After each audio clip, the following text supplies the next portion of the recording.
Consigliere Toniolo, siamo in mezzo alle auto di 20-30 anni,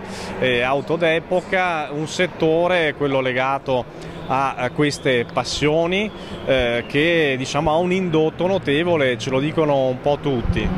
Sì, sicuramente è un indotto notevole e c'è tantissima gente che lavora appunto in quest'ottica,